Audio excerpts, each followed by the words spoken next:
A little background on me. When this happened, I was about 6 foot and had quite a broad figure due to me playing rugby quite a lot. A little background on Lucas. When this happened, he was about 5'5" and very slim and had the cutest face I'd ever seen. In high school, there was a guy who I found extremely attractive and cute, and his name was Lucas. At the time I was 16 and so was he. He was in a few of my classes. I'd always wanted to talk to him and get to know him, but with me being in the closet, the massive fear of rejection, and not knowing whether he was gay either, I decided to just admire him from afar, rather than pursue him. As time went by, throughout the term, I started to notice him staring at me more and more in the classes we had together. At first, I was happy he noticed me, to be honest, but it started to make me uncomfortable and self-conscious. I pretended to not notice, since it would have been embarrassing for both of us if we made eye contact while he was staring at me. Half-term came around and I wasn't thinking much about Lucas at this point. We came back to school and in our psychology class, we were paired for group activities and sat next to each other. I didn't really know how I felt about it. We didn't talk for the first few lessons, but when group activities and case study practicing came around, it was a must. On our first activity, I started the talking, he reacted normally, but being close to him made my heart pound like crazy because he was exactly my type, and even cuter up close. A few lessons passed of us normally talking about the work, etc., when out of the blue, he asked for my number. I was pretty much in shock. I asked for what reason. He replied, "Just curious, you don't have to give it." I, of course, gave it to him. By this point, I had completely forgotten about how strange his staring was when he used to sit away from me. As soon as school ended, he began to text me normally, asking how I was and things like that. The only thing I found strange was how fast his replies were, even if mine were a few minutes late. Lucas didn't have Facebook or any other social media, and whenever I saw him around school, he was alone reading old or tatty books. This began to raise the courage within me to ask if he was gay or not, considering how interested he was in me. I waited for a good opportunity to ask. After I sent his text, it was about 2 minutes before I got a response. I noticed this because the latest of any of his replies were only about 10 seconds, no exaggeration. His reply was, "Yes, does that bother you?" I decided to tell him I was too in the heat of the moment. I was truly happy that he was willing to be open with me about it, and I thought I should do the same. He replied with, "Oh cool," with a smiley face. This is where things took a turn. He began to send 5 or more text messages in a row about where I was or whether I wanted him to go away. If I hadn't replied after maybe 5 minutes or so, he would go back to being sweet and friendly. Half-term had come once again, and I was ready to start hitting parties. One night, I left for the party with my phone but realized the plug to the charger hadn't been inserted, so it was dead. I didn't realize this until during the car ride to the party though. I forgot about it and drank until I became tipsy. The party finished and I walked home with some good friends for part of the journey, but had to follow a path through a reasonably small woods. I didn't even think of being scared since I'd done it a million times before during the night. But less than halfway across the path, I heard someone whispering in a bush right beside where I needed to walk.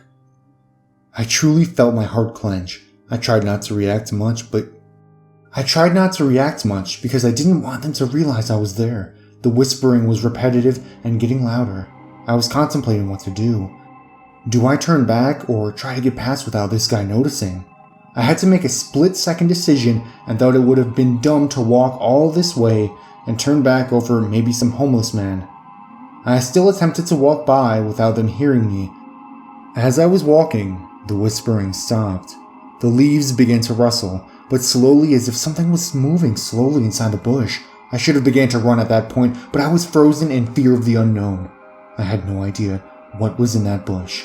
It was too clear to me that the thing had noticed me. I remember the overwhelming feeling of hesitation to run, fearing that it would cause it to lunge at me. I waited for about 10 seconds after the rustling, stood there. A black figure arose slowly, wearing a black hoodie with the hood preventing the moonlight from reaching its face. It was quite short and slim, so I didn't think I'd have a problem taking it, but it lifted its arm, revealing a kitchen knife covered in red liquid that seemed to be blood. The mere sight of this sent me into a panic and I began to sprint straight home. I looked back and the figure was out in the path, stood so I could see its whole figure. When I reached home, I didn't take a second to breathe and woke my parents up to tell them what happened. My dad called the police while I was looking through the blinds in our kitchen discreetly to see whether anyone was out there.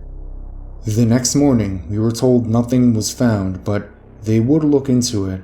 I checked my phone since I'd been away from it for a while. I had over 200 messages from Lucas, exclaiming how, if he couldn't have me, no one could. He then went on to say how he knew my route home, and he'd be waiting to show me how much he was devoted to me. I was freaking out, and I decided to show the messages to my parents, and they gave the information to the police. On the first day back to school, he wasn't in. The same happened for the next few weeks. No one really noticed because he didn't have any friends. I never asked my parents what happened to him since it was a very difficult time. The messages were how they found out I was gay, so I don't talk about it much.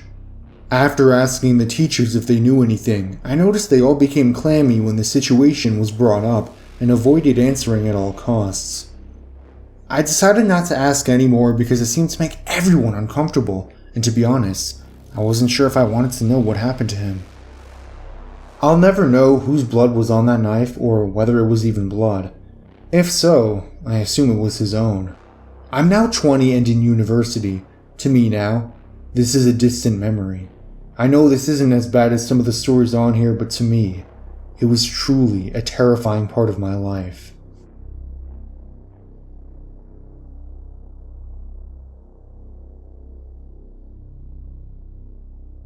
Recently, I took a job at a small private high school in the administration. The school is in a very isolated area in the woods far from my town, which almost led me not to take the job, but the pay they offered was very good for my first job out of college, and I needed the money, so I packed up and moved. On my first day, I was greeted by many people, but one who stuck out was a short man in his 60s with glasses and white hair. He introduced himself as the head of the history department. He told me how glad he was for someone as energetic as me to take on the job, and that he knew I was going to do a great job. He said his name was Tom Bennett. However, something seemed off about him that I just couldn't place. Over the next few months, I slowly adjusted to living life in this small town. Cell phone coverage was spotty, the grocery store had a limited selection, and there were very few people my age. Through that time, I ran into Tom a few times around the school, usually in the halls of the school or he stopped by my office. Despite getting to know him more, I still had uneasy feelings about him, which wasn't confirmed until today. This is where it gets weird. One role of my job is to run and manage our school's Facebook and Instagram pages. Every Thursday, we follow the popular trend of Throwback Thursday or #TBT, as many of the high schoolers call it. What it means is that every Thursday, I will dig through the school archives and find old pictures and post them. Today, I decided to find an old picture from a yearbook to post on the page and try to see if anyone can identify the year it was from. To do this, I went through old yearbooks looking for the perfect photo. I grabbed a stack of yearbooks from the 60s from the archives and started looking through them. The second year I looked at was 1968, and I found the perfect photo of kids playing on the grass field. I scanned it and blew it up on the computer screen and posted it to the Facebook and Instagram pages. Having nothing on my schedule for about an hour, I decided to look through the yearbook. As I got to the teacher's page, I almost dropped the book on the ground. There listed with all the teachers was the name Tom Bennett and a picture of him. That was in 1968, and he hasn't aged a day since then. Not knowing what to do, I opened the current employee directly, but Tom Bennett was not listed. What should I do? Update. I've had a busy and eventful day. I got to work early today and searched through many yearbooks and found him pictured in all the yearbooks from 1964 all the way through 1973, but not after that. I was given a lot to do, including editing a promotional video for admissions, so I set researching Tom to the side until lunch. At lunch today, I was talking with one of the teachers and casually mentioned how I was looking in old yearbooks and saw a teacher named Tom Bennett and asked if she knew anything about him. From the look on her face, I could tell she did, but I was not prepared for what she said. She told me, "You must have been looking at old school papers also. Tom was a teacher here for about 10 years, working in history. He was a very good history teacher and all the students loved him. Anyway, one day he doesn't show up, then again the next day, and again the next day.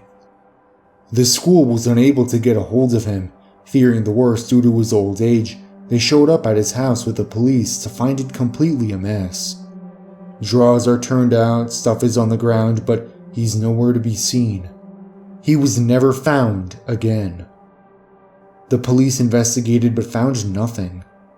If you want, you can probably go to the police station and talk to them about it."